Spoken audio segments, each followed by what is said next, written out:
အားလုံးပဲမင်္ဂလာပါဆလတ်တန်းကနေပြန်လည်ကြိုဆိုလိုက်ပါတယ်ဒီကနေ့မှာတော့ရောမခစ်ကိုစအိမ်တည်ထားတဲ့ထိတ်တန်းဇလန်ကောင်၅ဘုတ်ကိုရွေးချယ်တင်ဆက်ပေးမှာဖြစ်ပါတယ်ဘယ်စကားတွေဖြစ်မလဲဆိုတာကတော့ကျွန်တော်နဲ့တူတူဗီဒီယိုလေးစုံတဲ့အထိ live ပါကြည့်ရှုအားပေးနိုင်ဖို့ဖိတ်ခေါ်ပါတယ်နံပါတ် Centurion 2010ဒီဇလန်က action adventure drama ဇလန် news ဖြစ်ပြီးတော့ IMDb rating မှာဆိုလို့ရှိရင်တော့ 6.2 ထိရရှိထားတဲ့ဇလန်ကောင်တစ်ပုဒ်ပဲဖြစ်ပါတယ်အလန်ကအရှင်တွေနဲ့နင်းကန်တက်ဖြတ်နေတဲ့ဇလန်ကောင်းတွေကိုကြည့်နေတဲ့သူတွေဆိုလို့ရှိရင်တော့ဒီဇလန်ကလုံးဝလက်မလွတ်တဲ့ဇလန်မျိုးစားတွေမှာပါဝင်နေပါတယ်စစ်ပွဲသမိုင်းတွေမှာနာမည်ကြီးပြီဆိုတဲ့ရောမစစ်သားတွေရဲ့တိုက်ခိုက်ပြည်စုံတဲ့လူမျိုးစုတစုကြားပြိပခတ်စစ်ပွဲတွေကြောင့်လည်းအခုပုံပေါ်ထားတဲ့စက်အိမ်မျိုးပါရောမစစ်သမိုင်းမှာနာမည်ကြီးကျန်တဲ့ Night Legion ဆိုတဲ့တပ်ဖွဲ့တစ်ခုရှိတယ်သူတို့ကအားရင်လူတက်မယ်ရဲတောက်နေရင်းနဲ့ပြင်းလာတဲ့အခါလူရိုက်မယ်ဆိုတဲ့အချမ်းစားတပ်ဖွဲ့ကြီးတစ်ခုပေါ့ဒါပေမဲ့နိုင်ငံတိုင်းလိုမှလည်းစစ်တပ်ကိုမုန်းတဲ့ပြည်သူတွေဆိုတာကလည်းရှိနေတာ哦အဲ့ဒီထဲကမှ pitch ဒီမျိုးစုတစုကစစ်တပ်ကိုပေးလောက်မုန်းနေတဲ့သူတွေဖြစ်ပြီးတော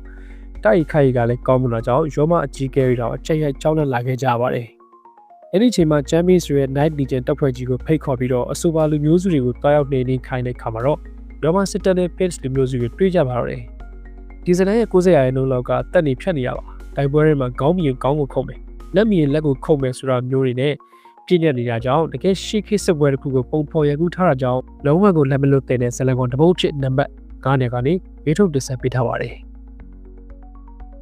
နံပါတ်4 The Eagle 2011ဒီဇလန်က adventure drama ဇလန်မျိုးစားဖြစ်ပြီးတော့ IMDb rating မှာဆိုလို့ရှိရင်တော့ 6.2 ထိရရှိထားတဲ့ဇလန်ကောင်တပုတ်ပဲဖြစ်ပါတယ်။ American 99လို့အများကသိကြတဲ့ Channing Tatum ရဲ့ဇလန်ကောင်တပုတ်ဆိုရင်တော့ပို့ပြီးတော့မှတ်ကြပါလိမ့်မယ်။နိုင်ငံရဲ့အဖိုးတန်စုတစိတ်ဖြစ်တဲ့ရွှေလင်းရုံငရုတ်ထုပျောက်ဆုံးမှုကြောင့်နမိတ်ပြတ်ခဲ့ရတဲ့တပ်မှုရသား Marcus ရဲ့အမိန့်ကြောင့်မိသားစုဝင်တွေအားလုံးတည်ဆိုပြီးတော့ကျွန်းပွားရောက်ခဲ့ရတဲ့ Aska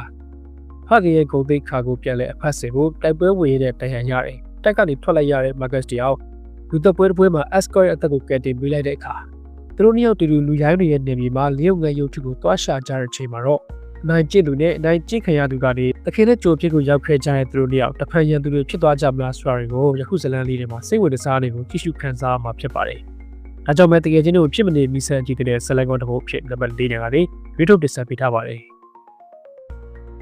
နံပါတ်3 Ben Hart 1959ဒီဇလန်လေးက action adventure drama history ဇလန်မျိုးစားဖြစ်ပြီးတော့ IMDb rating မှာဆိုလို့ရှိရင်တော့ 7.90 ရရှိထားတဲ့ဇလန်ကောင်တစ်ပုဒ်ပဲဖြစ်ပါတယ်။ရောမတို့အုပ်စိုးစိန်ကာလာရောမအင်ပိုင်ယာအတွင်းမှာရှိတဲ့ပြည်သူတွေကဂျေရုဆလင်မြို့ကိုတကောင်စင်းပေးဖို့အတွက်လာကြရင်းနဲ့သခင်ယေရှုတော်မွေးဖွားတဲ့အခန်းနဲ့စတင်ပြီးတော့အစ္စလမ်လေးကိုစဖွင့်ထားပါတယ်။ဘန်ဟာနဲ့မဆာလာတို့ကဂျေရုဆလင်မှာအတူတူကြီးပြင်းလာကြတဲ့အရင်းအဆုံးအချစ်ဆုံးရတကယ်ချင်းတွေဆိုပေမဲ့အခုချိန်မှာတော့မဆာလာကရောမမြို့သားအဖြစ်ခံယူထားပြီးတော့ရောမစစ်တပ်ရဲ့အရာရှိစစ်ဗိုလ်တယောက်ဖြစ်နေတယ်လို့ဘန်ဟာကလည်းဂျေရုဆလင်ရဲ့မိသားတစ်ပါးဖြစ်နေပါပြီ။ဘန်ဟာနဲ့မဆာလာတို့ကတကယ်ချင်းတွေဖြစ်သည့်တိုင်ခံယူချက်တွေကလုံးဝကိုမတူညီကြတာပါမဆာလာကရောမရဲ့အင်အားအာဏာကြီးမားမှုကိုအထင်ကြီးလေးစားရတဲ့ရောမအင်ပါယာရဲ့တစ္ဆာတော်ငယ်မင်းဝင်တယောက်ပ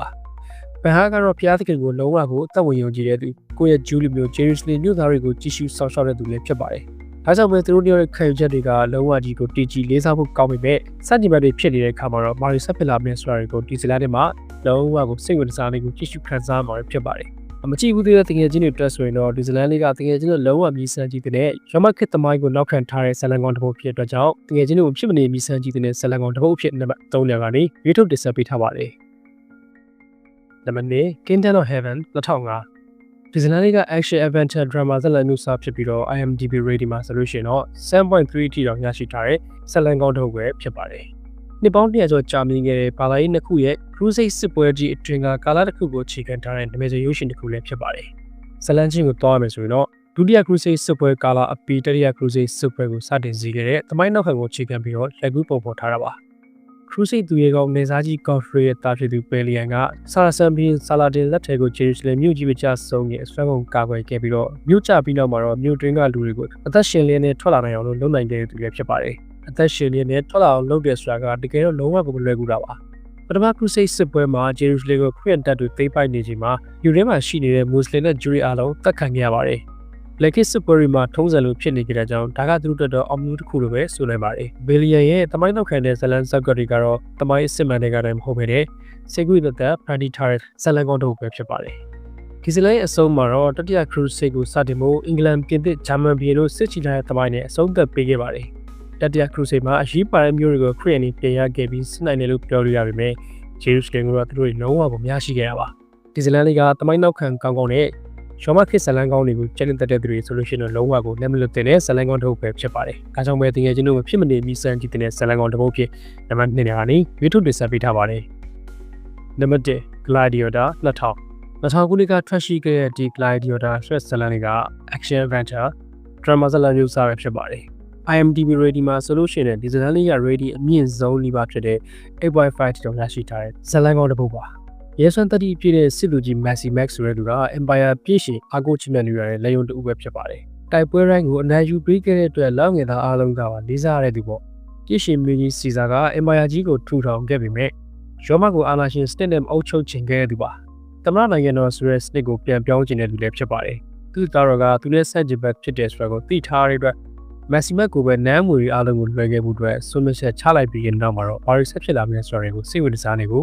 ကြည့်ရှုခန်းစားမှာဖြစ်ပါတယ်။ဒီစကားကသွေးတန်ရဲ့ကြည့်ကျင်တဲ့သူတွေအတွက်တော့လုံးဝကြိုက်ပြည့်စီမှာသိချမယ်ဇလန်ပူဇံမျိုးပဲဖြစ်ပါတယ်။ Yomari ရဲ့ထုံးစံတိုင်းမပေါအောင်ဖြစ်တဲ့ Arena တက်ကွင်းထက်ကတပ်ပုတ်ကြတဲ့ပွဲတွေဆိုတာဘယ်လိုလဲဆိုတာကတကယ်ချင်းတို့အားလုံးသိပြီးကြလိမ့်မယ်လို့ပြောလင်းပါတယ်။မကြည့်ဘူးတဲ့သူတွေဆိုလို့ရှိရင်ဒီစကားလေးကလုံးဝပြီးစမ်းကြည့်ဖို့ထိုက်တဲ့ဇလန်ကောင်တစ်ပုဒ်ဖြစ်နံပါတ်1နေရာကနေရွေးထုတ်တင်ဆက်ပေးထားပါတယ်။အခုဗီဒီယိုလေးကိုအဆုံးထိကြည့်ရှုအားပေးတဲ့အတွက်ကျေးဇူးများကြီးတင်ပါတယ်ဗျ။ဗီဒီယိုလေးကအကြောင်းအရာတွေကိုနှိပ်သက်တယ်ဆိုရင်တော့ like share subscribe comment လေးနဲ့အတူ notification call လေးကိုနှိပ်ထားပြီးတော့အဆောင်မြောက်အားပေးနိုင်ပါတယ်။တကယ်ချင်းတို့အားလုံးပဲနောက်တော့မှပြန်လည်ဆုံတွေ့ကြတာပေါ့။